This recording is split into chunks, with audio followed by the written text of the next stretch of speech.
Cet épisode est sponsorisé par POA, Paris Underwater Adventure, le premier club d'apnée professionnel de la capitale.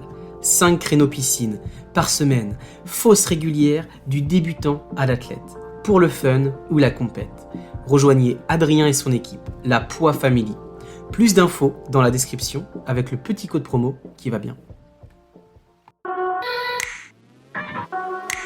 Bienvenue sur la Freediving Family, le podcast 100% apnée, 100% francophone. La Freediving Family, ce sont des interviews pour explorer les motivations, les peurs, les déclics et découvrir les parcours inspirants de nos femmes et nos hommes dauphins. Je suis Julien Moreau, membre de l'équipe de France d'apnée AIDA 2024, ainsi qu'AIDA Master Instructeur. Mais je suis avant tout, comme vous, un amoureux de l'océan et de la communauté apnée. Depuis 2021, je parcours le monde, de Bora Bora au Blue Hole égyptien. Sur ma route, je tends le micro aux freedivers vivant leur rêve de grand bleu. Installez-vous confortablement et bonne écoute à vous. Mais avant, n'oubliez pas de vous abonner à la Freediving Family, le podcast 100% apnée. Cet épisode est aussi soutenu par l'école d'apnée Blue Addictions. Elle est basée dans le sud de la France, à La Londe-les-Morts et Born-les-Mimosas. Depuis 2011, Blue Addictions propose des formations AIDA et FFESSM. Vous pouvez vous y former comme MEF1, passer votre RIFA ou encore faire votre AIDA 4. Que vous soyez un club, un débutant curieux ou un apnéiste confirmé, Blue Addictions vous propose des stages variés, des masterclass avec des grands noms de l'apnée, des ateliers sur la compensation avec Federico Mano. Blue Addictions dispose de 2 semi-rigides équipés de potence amovible et de 2 centres pour vous recevoir avec confort. Blue Addictions, c'est aussi une équipe d'apnéistes compétiteurs au niveau international, avec la Blue Addictions Pro Team. Merci à l'équipe Blue Addictions de soutenir le podcast Freediving Family. Salut la Freediving Family, c'est Juju et on se retrouve pour ce 46e épisode de la FF, déjà 46 épisodes. Merci de répondre présent. Vous êtes plus de 100 auditeurs tous les jours. Merci pour les 175 étoiles sur Spotify. Si tu ne l'as pas encore fait, pense à noter 5 étoiles sur Spotify ou sur Apple Podcast, ton émission radiophonique préférée sur l'apnée. Si tu es aussi fan, tu peux devenir tipeur et aider à partir de 1, 2, 3 euros par mois pour que cette émission ne s'arrête jamais. Aujourd'hui, vous allez avoir la chance d'écouter Tiffaine Arnal qui se livre sur son parcours de danseuse professionnelle. Elle nous raconte comment elle a quitté le milieu du marketing et du commerce pour aller travailler comme danseuse au Puy du Fou et comment ensuite elle a créé sa propre compagnie et comment ensuite elle est devenue autrice du premier livre sur comment danser en apnée subaquatique. C'était une première en France. Mesdames et messieurs, si vous voulez danser magnifiquement sous l'eau, je vous invite à écouter Tiffaine Arnal et ça commence maintenant. Bonjour Tiffaine. Bonjour Julien. Bienvenue sur le podcast de la Freediving Family. En 2023, tu as proposé à la France un livre un peu unique dans son genre, un livre qui nous parle de danse subaquatique et qui apprend au lecteur à danser sous l'eau. C'était vraiment une première dans le milieu. D'ailleurs, pour l'anecdote, je ne sais pas si tu as écouté l'épisode avec Julie Gauthier, mais tu l'avais grandement surpris avec la sortie de ce livre. Est-ce que Tiffaine, tu as le sentiment d'avoir aidé à la vulgarisation de la danse subaquatique en France grâce à la sortie de ton livre? Alors effectivement, c'est un livre enfin, ça faisait déjà plusieurs années que j'appréhendais cette discipline et que j'avais commencé à donner des stages de danse subaquatique. Et en fait, il y a l'éditeur Thibaut Joris qui est venu me voir et qui m'a proposé d'écrire ce livre car il y avait, enfin, voilà, c'était clairement une niche et que lui produisait des livres principalement sur les sports aquatiques et les sports aussi, mais surtout aquatiques. Et donc, voilà, il souhaitait que cette discipline que lui connaissait aussi depuis quelques années ait une référence. Et donc, il est venu me contacter pour écrire ce livre. Et c'est vrai que c'était une aventure sympa parce que il fallait prendre toutes ses connaissances et les mettre à plat pour réussir vraiment à structurer et à avoir une forme facile pour que tout le monde, même un débutant, puisse s'y retrouver dans ce livre. Ok, donc c'est pas toi qui allais écrire le livre et qui allait chercher, courir après des éditeurs, c'est vraiment un éditeur qui est venu vers toi. Et parce qu'il te connaissait, il t'avait vu danser sous l'eau, ou il avait découvert tes danses peut-être à travers la compagnie Splash, ou il avait vu tes vidéos sur Instagram?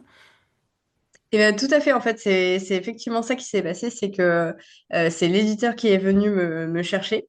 Il m'a vu, je sais pas, je crois qu'il a vu mes annonces de stage de danse subaquatique que je donnais. Et donc après, il m'a contacté.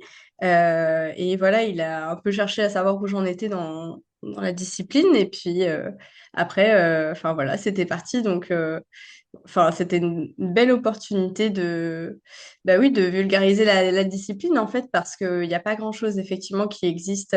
Il y a un livre niveau mondial et effectivement, je ne l'ai pas encore acheté, donc j'ai pas trop regardé de quoi il s'agissait, si c'était vraiment différent ou au contraire quelque chose de très similaire. Mais voilà, même au niveau mondial, il n'y a qu'un seul livre.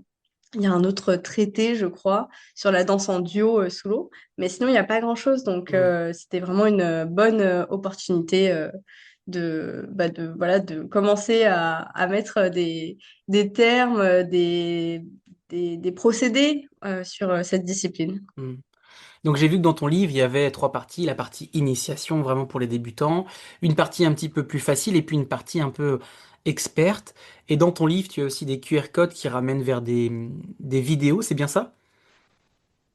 Oui, tout à fait. Alors, pour parler un peu du livre, c'est vraiment effectivement un livre qui s'adresse aux débutants total comme aux personnes un peu plus expérimentées. Dedans, on va d'abord appréhender étape par étape, c'est-à-dire qu'on va d'abord s'occuper du souffle. Alors, de façon assez succincte, on va dire, parce que le but, c'est pas de faire un livre sur l'apnée. Donc, voilà, c'est quelques petits conseils déjà pour trouver son confort en danse subaquatique de façon très précise, parce que c'est le sujet qui nous intéresse. Ensuite, il va y avoir une partie sur tout ce qui va être équilibre, orientation sous l'eau. Donc là, on commence déjà à parler de notions qu'il n'y a pas en apnée, qu'il y a plutôt en natation synchronisée, Ouais. en natation artistique.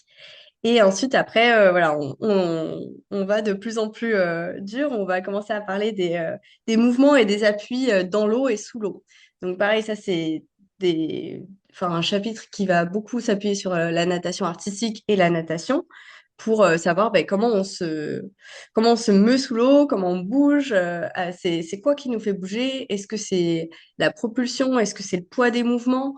Le poids des membres? Et voilà. Et donc après, on va encore plus loin pour ceux qui n'ont pas décroché, entre guillemets. On va appréhender toutes les questions de flottabilité. Et ensuite, on va se lancer effectivement dans les mouvements, faire des chorés. Et donc, ça va plus parler, entre guillemets, à un profil natation artistique ou danse. Mais si on n'a jamais fait, on peut tout à fait raccrocher les wagons. Enfin voilà, le but de ce livre, c'est vraiment qu'il y ait une partie théorique qu'on puisse lire chez soi et qu'après, on puisse tester dans des conditions en piscine, mais pareil, comme en apnée, de façon sécurisée, donc toujours avec à deux ou dans le cadre d'un stage, voilà, de façon pour pas qu'il y ait de problème de sécurité après derrière. Et Tiffaine, c'est marrant, tu parles d'orientation sous l'eau. C'est vrai qu'en tant qu'instructeur, parfois quand on a des débutants, euh, trouver la verticalité n'est pas quelque chose de facile. Est-ce que tu aurais un conseil à donner à tous les instructeurs du monde qui ont du mal à apporter cette verticalité parfaite à leurs élèves face au câble? Surtout quand il n'y a pas de câble. Nous, Alors, nous, on a un câble, c'est plus facile, mais en danse subaquatique, parfois, c'est vrai qu'on... Comment tu sais que tu as la tête bien verticale? la verticalité, c'est vraiment un point compliqué. On va pas se mentir, en natation synchronisée, on passe des années à travailler cette verticalité pour qu'elle soit parfaite. Donc c'est normal que ce soit difficile. Ça nécessite une grande conscience de corps. Par exemple, je vois que par exemple, les danseurs, les danseuses la trouvent plus facilement. Ou les profils très sportifs qui ont l'habitude de travailler avec leur Hmm. corps, ils la trouvent plus facilement que quelqu'un qui n'a pas l'habitude. Donc La voilà, fameuse c'est normal. proprioception. Exactement, Ouais. exactement. Donc, il faut avoir une bonne proprioception et si on n'a pas ça, il faut un travail répété, répété, répété. Nous, ce qu'on fait, on peut enfin voilà, si tu as un mur à disposition, tu peux les allonger contre un mur vertical dans une piscine avec les genoux qui sont posés sur Ah oui. le sol de l'autre côté, voilà, et leur faire vraiment aligner toute la colonne le long du mur, la tête aussi. leur faire ouvrir les yeux et fixer le mur d'en face. Ça peut être un bon exercice pour leur faire comprendre la position. Cet exercice, il se fait aussi en mer ou en piscine avec des bidons. Tu leur donnes un bidon dans chaque main, des bidons voilà, qui flottent, quoi, qui flottent bien, et tu les fais se mettre en groupé à l'envers, donc il faut les accompagner, et tu les fais bien tenir tête vers le bas, comme ça, avec les bidons, mais effectivement, c'est pas évident. Et ce qui va être crucial, bah, c'est pareil en apnée, hein, c'est la position de la tête dans l'alignement du dos. Et ça, c'est vraiment très important. Il faut que bah, soit les personnes voient le câble en apnée, et nous, en mer, c'est un peu plus compliqué parce qu'il n'y a pas de repère. Si on est en piscine, il y a le mur d'en face, forcément, qui va être disponible. Mais en mer, du coup, ouais, c'est compliqué et il faut vraiment. Ouais, c'est un travail d'apprentissage sur C'est la du long pratique. terme. Au Voilà, final, faut exactement. juste. Et Il en n'y a pas de fait, moi, secret. je compare un peu ça à l'équilibre sous l'eau, je compare un peu ça à l'équilibre sur Terre, quoi. Quand on apprend à marcher quand on est bébé, bah, c'est pas évident. Et bah, dans l'eau, c'est un peu pareil, l'équilibre, et c'est très subtil et ça nécessite aussi du gainage. Donc, dans l'engagement musculaire, au-delà de la position. Merci Tiffen pour ces conseils. J'ai commencé cette interview tout de suite en te présentant en tant que l'autrice de La danse subaquatique sortie en 2023 chez les éditions Agité. Mais tu es aussi une danseuse pro de la compagnie Splash et tu organises des workshops pour danser sous l'eau. Mais il y a une question simple que je ne t'ai pas posée, Tiffen. Est-ce que tu peux te présenter pour les auditeurs qui ne te connaissent pas? Où est-ce que tu vis? Est-ce que c'est ton métier à temps plein? Alors, je vis actuellement à Marseille depuis 2 ans. Et avant, j'étais à Nantes. Voilà, j'ai pas mal bougé. Et effectivement, je suis nageuse synchronisée. Ça fait 7 ans que je fais ça de façon professionnelle. C'est-à-dire que je suis intermittente du spectacle. Et j'ai commencé, en fait, voilà, j'étais pas du tout partie là-dedans. J'ai fait des études, j'ai fait une prépa, une école de commerce. Et voilà, T'as j'ai fait commencé à laquelle? travailler. J'ai fait Toulouse Business School. C'est Ah, tellement ok. loin que j'ai déjà oublié. Toulouse Business School. Euh, ouais. Et bref, bah, je me retrouvais pas du tout là-dedans, hein. J'avais fait des études en marketing, en commerce. J'ai commencé donc des boulots dans le commerce. Ça m'a pas du tout. Ouais, non, je m'y retrouvais pas. Donc après, j'ai un peu travaillé dans la communication pour avoir un côté plus créatif. C'était un peu mieux, mais je sentais que voilà, c'était pas. Enfin, j'étais pas à ma place en fait. Donc du coup, en fait, un peu sur un coup de tête, je suis partie en Crète dans une compagnie de natation artistique pour une saison de 5 mois où on a fait des spectacles tous les jours, 7 jours sur 7 pendant 5 mois. Donc c'était un peu de l'exploitation, mais bon, c'était une très Wow. belle expérience. Et en fait, quand enfin, ça a été un déclic. Je me suis dit, mais en fait, c'est ça que je veux faire de ma vie. C'est sur scène que je me sens bien. Et Et voilà, quoi. t'étais déjà danseuse avant. Oui, j'étais déjà nageuse synchronisée. Ça Ouais. fait 24 ans que j'en fais de la natation synchronisée. Ok. Donc oui, ça fait effectivement un bon bout de temps. Mais après, c'était pour le fun. Je faisais des compètes, mais c'était pas, enfin voilà, c'était pas quelque chose de professionnel en France. Et quand je suis revenue en France, je me suis dit, ben, comment je vais faire pour continuer dans cette voie-là? Et Hmm. c'est là qu'en fait, j'ai d'abord pensé à la danse subaquatique en rentrant en France parce que il y avait à l'époque tout ce qui était sirène dans les aquariums qui se développait Hmm. beaucoup. Le Et fameux mermaiding. voilà, tout à fait. D'ailleurs, on peut Et retrouver 2 épisodes avec Ludo le Triton et la team des Siréniens sur ouais, le tout à podcast. fait. Et, et je me suis dit que c'était effectivement très joli d'avoir du mouvement, d'artistique dans un aquarium. Personnellement, le côté sirène, enfin, il m'amuse, hein, on le fait avec la compagnie, Hmm. mais c'était pas forcément ce qui me tenait à cœur. Et c'est là que je me suis dit, bah, plutôt que d'y aller avec une queue de sirène, pourquoi pas y aller tout simplement, enfin, avec ses jambes, entre guillemets, et de proposer un spectacle de danse subaquatique. Et c'est comme ça que ça a commencé. J'ai commencé à faire des vidéos et puis à démarcher des aquariums, créer un spectacle, donc qui n'a finalement jamais vu le jour. Et puis après, j'ai été embauchée au Puy du Fou sur un spectacle aquatique qui s'appelle Les Noces de Feu. Et Ah, ouais, et ça, c'est super. C'est un spectacle qui se passe sous et sur un lac, un spectacle de son, lumière et danse.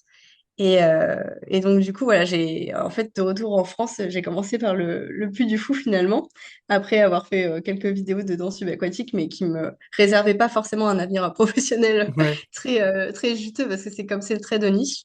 ouais. Et bah, c'était vraiment une bonne opportunité d'aller au Puy du Fou parce que bah, c'était la période du Covid, donc en fait, j'ai pu commencer une intermittence dans des conditions, enfin voilà, plutôt Favorable, quoi. bonnes, Hmm. voilà, plutôt favorables. En plus, j'étais sur un autre spectacle aussi, terrestre, on va dire, qui s'appelle Le Dernier Panache, et donc j'ai appris à danser.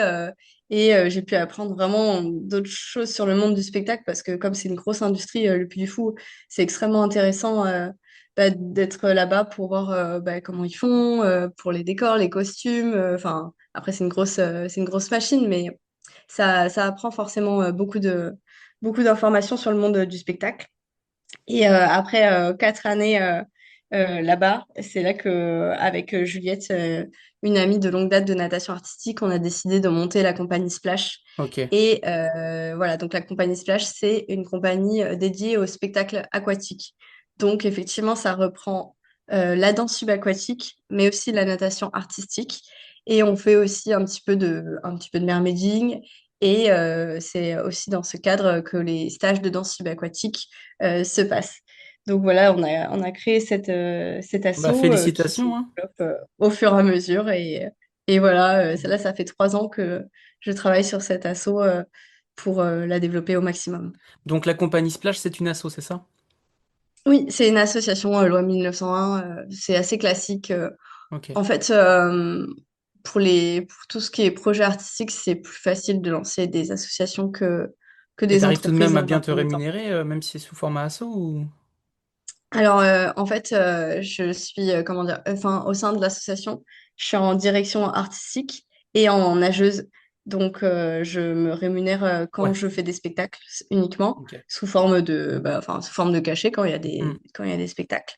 Et donc, bah, j'ai mon intermittence, mais c'est vrai que c'est pas, c'est un travail, enfin, l'intermittence, c'est quand même un statut qui est à la fois très confortable et à la fois très stressant parce qu'il faut faire ses heures, il faut faire ses dates. Et bah, c'est souvent pas évident avec la compagnie. Je n'ai pas assez de dates pour me faire l'intermittence à l'année. Donc, je dois trouver d'autres contrats à côté. Hmm.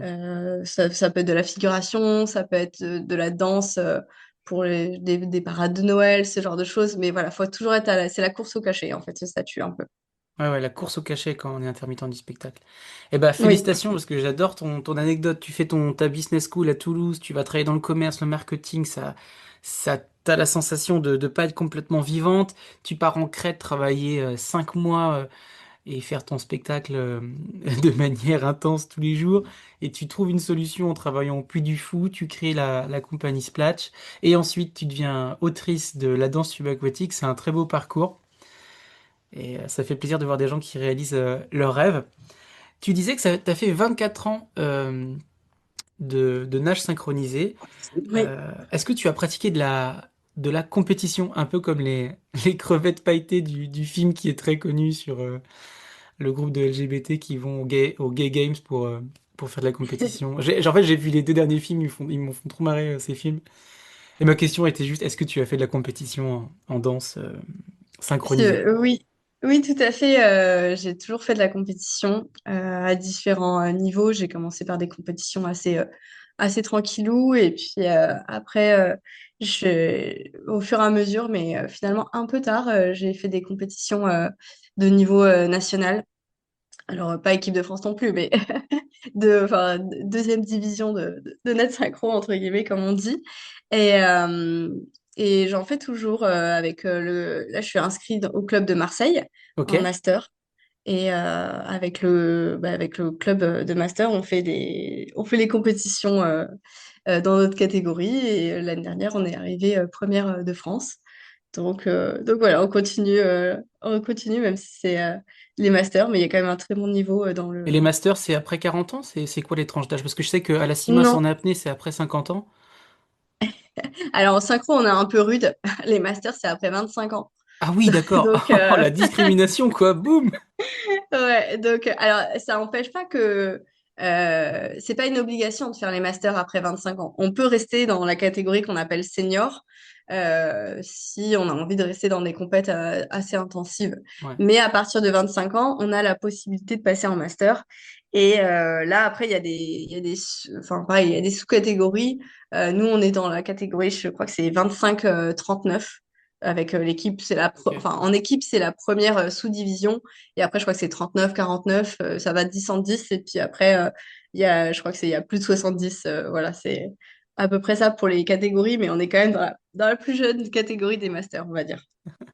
Master après 25 ans. Et dis donc, on a l'impression que c'est comme l'acteur américain là, qui sélectionne que des petites copines de moins de 25 ans. Là. Comment il s'appelle? Brad Pitt, c'est ça, non? Ah, j'avoue, Tu connais je pas l'ai cette pas vu, je histoire, ouais. crois. Ça fera sourire des gens. Euh, Tu disais qu'il y a il y a le niveau national pour la Oui. danse synchronisée. Ensuite, il y a la D2. Et en dessous la D2, il y a quoi? Il y a D1? En fait, alors à l'époque, en fait, ça s'appelait N3, N2, N1. Donc voilà, c'était le système de référence en valeur. Et moi, j'ai fait du N2. Donc, c'est la première division nationale. Et ensuite, au-dessus, il y a le N1. Aujourd'hui, je crois que c'est un peu différent. Je crois qu'il n'y a plus que N2, N1 et élite au-dessus. Ok. Bon, en gros, il y a toujours trois divisions, mais c'est juste les noms qui ont changé, quoi. Voilà. Et Et ça, par contre, comment ils font ces classes? C'est qu'il y a des compétitions, il y a des clubs et les clubs sont oui, classés selon leurs résultats. Comme un club de foot. oui, oui, tout à fait. C'est ça part. Enfin, au début, c'est compétition régionale, et puis après, ça part en national, et puis les meilleurs des nationales font les compétitions. Mondial. Enfin, voilà, s'affrontent à la fin. Et après, il y a l'équipe de France, mais là, c'est encore différent. C'est vraiment profil par profil. Les filles sont sélectionnées pour intégrer l'équipe de France et faire les compétitions Europe et monde. Et puis pourquoi pas les JO. Et bien sûr. Et, Enfin, pour moi, non. Moi, c'est un peu trop tard. ouais. J'ai pas le niveau. Et en France, est-ce qu'il y a des gens qui sont professionnels, qui ont un contrat de travail, qui gagnent leur vie grâce à la danse synchronisée? Alors non, pas vraiment. En fait, enfin, il me semble pas, hein. Pour moi, il me semble que c'est pas un sport professionnel. Et effectivement, c'est un peu problématique parce que même les athlètes qui font ça à très haut niveau, elles font toutes des études à côté et pour après leur période compétitive pouvoir, enfin d'un côté c'est bien de pouvoir retomber sur ses pattes, mais mais effectivement, c'est pas un sport dans lequel il y a beaucoup d'argent, beaucoup de Hmm. sponsors. Et donc, non, il n'y a pas beaucoup enfin, de gens professionnels. Les personnes professionnelles en France, ça va être des personnes qui vont partir à l'étranger, par exemple, sur les bateaux de croisière pour faire des spectacles. Hmm. Ou à Las Vegas, mais pareil, ce sera pas en France. Et voilà, donc non, c'est vraiment très de niche. Et enfin, effectivement, avec la compagnie, enfin, il y a d'autres compagnies de natation artistique en France, mais ça reste ouais, c'est très ponctuel, quoi, on va dire. Ok. Bah merci de nous avoir éclairé sur ce sujet-là. Je pose la question parce que peut-être si on a une adolescente, un ado qui nous écoute et qui commence à rêver, se demander est-ce qu'il peut en faire son métier, c'est possible. Mais souvent, en dehors de la France, c'est plus dans le milieu Oui, du spectacle. exactement. Donc Tiffen, tu as fait beaucoup de choses, mais de quoi es-tu le plus fier dans ta carrière? Hum, c'est une bonne question. Euh, tu couperas les blancs, hein. Il n'y a pas de souci. Ben, enfin, je pense que je suis le plus fière d'avoir vraiment fondé cette compagnie avec une très bonne amie et voilà de réussir à créer des spectacles et en fait mais en fait c'est ça que dont je suis très fière, c'est que quand on fait des spectacles on fait des spectacles dans tout type de lieux. Ça peut être des campings, des piscines municipales, pour des événements un peu prestigieux type mariage, donc voilà dans des Ah, domaines tu as assez déjà fait luxueux. pour des mariages? Ah oui, tout à fait. On a déjà fait pour des mariages, pour des événements d'entreprise, enfin voilà, pour toutes sortes de célébrations ou d'inaugurations. ou au contraire, enfin pas au contraire, mais ou dans un cadre plus simple qui va être la saison touristique de l'été. C'est là où on va en camping, en piscine municipale. Et en fait, donc c'est des cibles très différentes. Mais ce qui est vraiment hyper, enfin voilà, ce dont je suis fière, c'est que quand on fait des spectacles, notamment en camping, piscine municipale, après on a des retours, souvent des enfants ou des personnes qui viennent nous voir et qui sont vraiment très touchés en fait par la natation artistique et par l'eau de façon générale. Et en fait, c'est ça qu'on cherche, c'est vraiment susciter de l'émotion avec des spectacles aquatiques et donner envie, bien sûr, aux enfants, mais aussi aux adultes de voilà de mettre la tête sous l'eau et de Hmm. plonger avec nous. Et du coup, ouais, c'est très touchant d'avoir leur retour. Et aussi parfois avec, j'ai une autre nageuse qui est prof. Un prof de natation. Et avec elle, on donne des cours de mermaiding et de natation artistique. Et pareil, on a des publics très différents. Et cet été, on a donné un cours de mermaiding. Et il y avait deux dames âgées de 70 ans qui ne mettaient pas la tête sous l'eau. Et alors on dit que c'est pas un problème, que voilà, ce sera un peu plus difficile de faire des ondulations la tête à la surface, mais que voilà, si elles ont pas envie de mettre la tête sous l'eau, on force personne. Et à la fin de la séance, une des deux dames se jette à l'eau et met la tête sous l'eau d'un coup sans prévenir. Et voilà, c'est un peu des belles victoires qu'on peut avoir à tout Hmm. âge sur des personnes qu'on va amener à être plus à l'aise dans l'eau. Parce que c'est aussi l'objectif de l'association. L'objectif, c'est pas que de faire du spectacle. L'objectif, c'est aussi d'amener les personnes à être plus à l'aise dans l'eau, à démocratiser tous les sports aquatiques et surtout le côté, comment dire, on sort du côté trop performatif Hmm. ou trop, comment dire, enfin en natation, voilà, on va avoir des lignes, enfin un nombre de longueurs à faire. En apnée, ça va être un nombre de temps à tenir ou de longueurs à faire aussi. Et ce qu'on veut avec l'association, c'est que les gens s'expriment dans l'eau et soient à l'aise dans l'eau, en fait. Hmm, c'est beau. Hmm. Du coup, tu as pu inspirer des dames, tu as pu inspirer des enfants. Mais toi, Tiffaine, qui t'inspire alors? Alors, qui m'inspire? Bah, déjà, il y a beaucoup de nageuses synchronisées qui ont des très bons niveaux, notamment en France. Virginie de Dieu, il y a Muriel Hermine. Alors, c'est un peu vieille époque, entre guillemets. Enfin, ça, c'est pas des personnes. Enfin, elle n'est pas du tout vieille, mais contemporaine. Mais Muriel Hermine, elle a beaucoup œuvré aussi dans le spectacle aquatique. Donc ça, c'est aussi très inspirant. Et aussi, il y a des nageuses synchronisées espagnoles, Ona Carbonell, qui ont des très beaux niveaux et des très bonnes, comment dire, enfin, qui ont vraiment du charisme quand elles Hmm. nagent. Donc voilà, ça va être voilà, toutes ces figures de natation artistique qui vont m'inspirer. Euh, Ensuite, il va y avoir, bah, il y a Julie Gauthier, bien sûr, qui... On a commencé un peu en même temps la danse subaquatique, c'est assez rigolo. Et du coup, enfin, c'est quand j'ai vu effectivement Ama, enfin, ça m'a surprise parce que on était vraiment sur la même longueur d'onde, mais sans jamais s'être contacté. Euh, donc, ouais, ça, c'était assez rigolo de se retrouver comme ça. Et voilà. Et Tiffaine, c'est une question que je pose un peu à tout le monde. C'est des questions loufoques. Si demain tu rencontrais le génie des océans et des bassins chlorés et que tu pouvais faire n'importe quel vœu ferais-tu et pourquoi? Le génie alors des eaux chlorées et des océans. Ouais. Ah, euh, c'est un peu difficile, mais peut-être qu'il n'y ait plus de noyades dans le monde. Ça me paraît déjà être un être un beau vœu parce que bah, c'est les anses aquatiques qu'on promeut avec l'association, c'est aussi pour éviter tout ce qui est noyade et effectivement amener les personnes à être à l'aise dans l'eau pour aussi ne pas se noyer tout simplement. Ok. C'est vrai que je crois que les noyades ont augmenté cet été.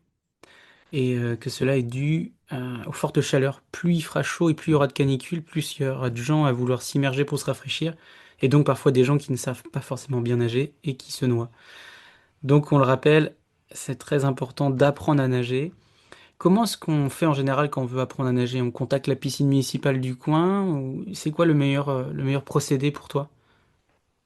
Oui, tout à fait. Enfin, d'ailleurs, en fait, c'est aussi pour ça qu'il y a eu une augmentation des noyades ces dernières années. C'est parce qu'il y a eu le Covid, que les piscines ont été fortement affectées par les fermetures et que les enfants qui étaient en scolarité, notamment, Hmm. n'ont pas pu apprendre à nager via les cours proposés avec les écoles primaires. Voilà, ça c'est forcément très problématique. Et effectivement, la meilleure chose à faire, c'est aller voir la piscine municipale à côté de chez soi. Et il y a forcément des cours pour les enfants. Je crois qu'il y a même des aides, des passes avec 10 cours. Je sais plus si ça se fait toujours, à très faible prix pour apprendre à son enfant à nager. Et donc, c'est essentiel effectivement d'aller voir un professionnel en piscine pour apprendre à son enfant à nager, pour pas qu'il se retrouve ou à nous-mêmes, si on est adulte et qu'on ne sait pas nager, il y a pas d'âge pour apprendre la natation. Donc, mieux vaut tard que jamais, quoi. Il n'y a pas d'âge. Et il faut pas avoir honte si on sait pas nager, c'est pas grave. On y va quand même. Euh, Tiffaine, quels sont tes projets dans les années à venir? Qu'est-ce que tu as envie de réaliser dans ton milieu artistique? Est-ce que tu rêves de films? Est-ce que tu rêves de partir aux États-Unis, à Las Vegas, faire un spectacle? Voilà, Est-ce que tu as des projets un peu fous en tête qui... Alors, oui, tout à fait. Effectivement, je fais déjà des fois un peu de figuration pour des films, mais avoir vraiment ce côté-là, doublure aquatique ou performance aquatique, que ce soit dans la publicité ou pour le cinéma, c'est quelque chose qui m'intéresse fortement.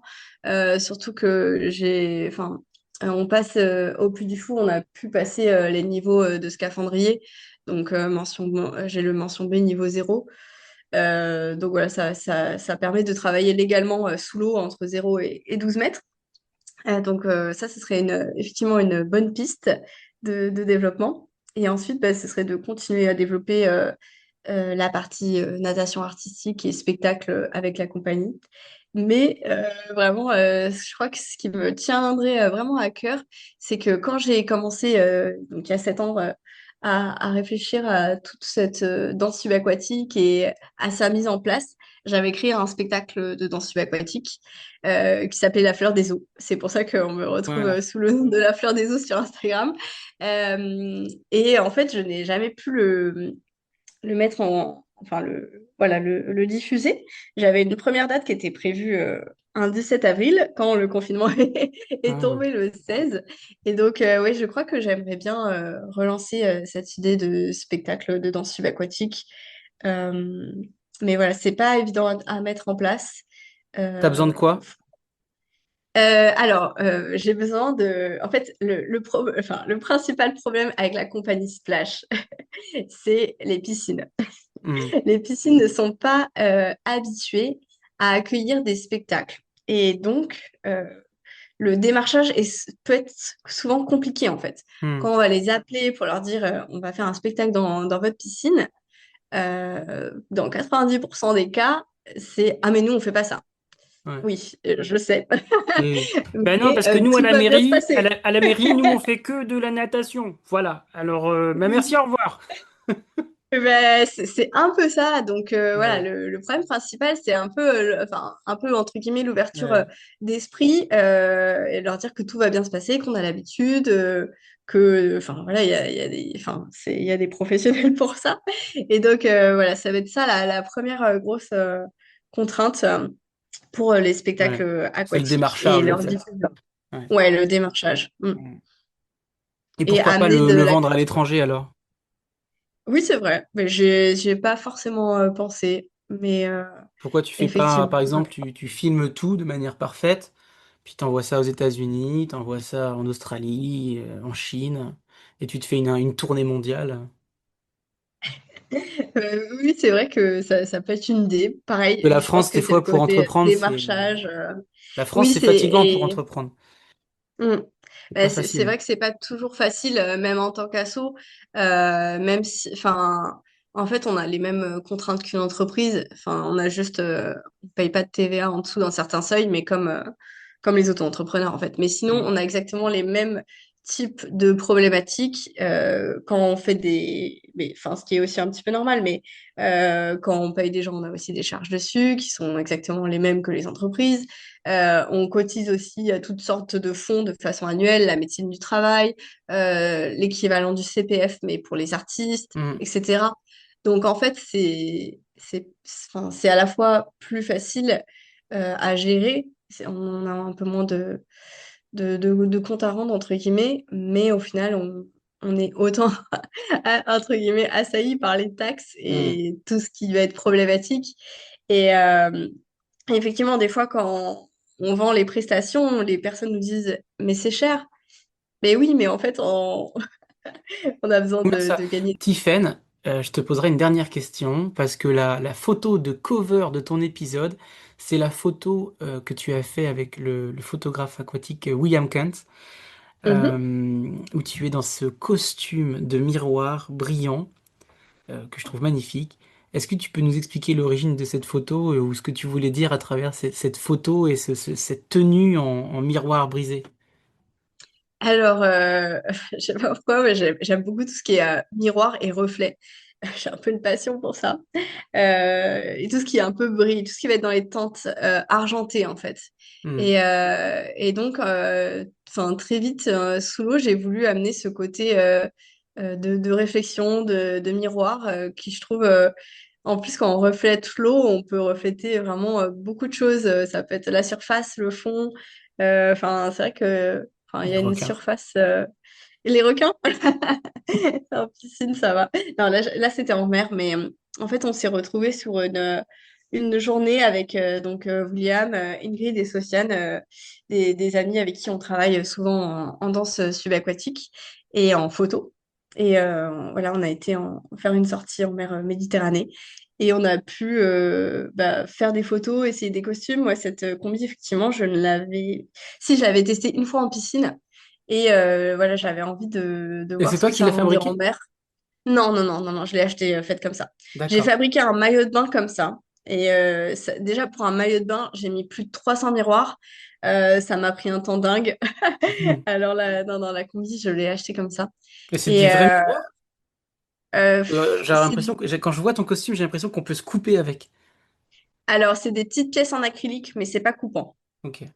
Et c'est des vrais miroirs au sens où ils reflètent vraiment bien en face. Mais c'est pas du miroir Hmm. comme ta glace de salle de bain, quoi. Parce que Ouais. là, déjà, le costume est un peu lourd. Mais alors là, ça serait encore plus lourd et plus dangereux. Effectivement, quand j'ai cette combi, je coule un peu déjà. Donc, donc voilà. Et donc, oui, le but, c'était de voir ce que ça rendait en mer, de voir ce que ça pouvait refléter. Est-ce que ça pouvait refléter aussi les rayons du soleil? Et voilà, faire un poisson aquatique un peu rigolo, en fait, avec ce côté très brillant qui peut rappeler aussi certains poissons. Et, parce que c'est vrai que je l'ai pas dit aussi, mais en plus de danser, je suis aussi amenée sur certains projets à être chorégraphe subaquatique pour des projets. Enfin, des artistes viennent me consulter parce qu'ils veulent faire une vidéo sous l'eau Hmm. et ils aimeraient bien mettre des yeux, enfin des humains, des hommes, et leur faire faire des danses en chorégraphe subaquatique. Et donc j'ai travaillé avec Florence Nilsson sur un projet qu'elle a sur le jumeau perdu. Et j'ai aussi pu collaborer avec Edith Roux, une, euh, une photographe et vidéaste, sur le thème des hippocampes. Et donc, voilà, on a pu définir un peu une danse pour reproduire la danse des hippocampes avec des humains, ce qui était à la fois assez rigolo et à la fois assez technique, parce que nager sans ses jambes et sans ses bras, ça devient assez compliqué. Mais voilà, c'est Oui. un très beau projet. Je crois que la vidéo est disponible en ligne. Ça s'appelle Le bal des hippocampes d'Edith Roux. Et donc là, ouais, là, c'est un thème écologique aussi. Donc c'est important aussi de pouvoir défendre des sujets tant psychologiques avec le jumeau perdu que des thèmes écologiques avec la danse subaquatique. C'est un thème qui se prête à énormément d'émotions et d'expressions. Et donc voilà, c'est sympa aussi. Bon, en tout cas, merci beaucoup, Tiffaine, pour ton témoignage et ton partage d'expérience. Où est-ce que les auditeurs peuvent te retrouver s'ils veulent te poser des questions directes, s'ils veulent regarder les photos et les vidéos? Eh bien, tout simplement sur Instagram, mon Instagram, La Fleur des Os. Vous pouvez m'envoyer des MP, je réponds assez facilement. Et puis, il y a beaucoup de... Enfin, tout ce que je fais en photo, en vidéo, c'est vrai que je centralise tout là-dessus. J'ai pas forcément de site internet. Eh ben, merci, Tiffaine. Et puis, j'ai hâte de Bah, voir merci à toi. ton prochain spectacle, La Fleur des Eaux, quand tu passeras peut-être à l'autre bout du monde. Je te le souhaite en tout cas. J'espère aussi. Merci beaucoup pour cette interview.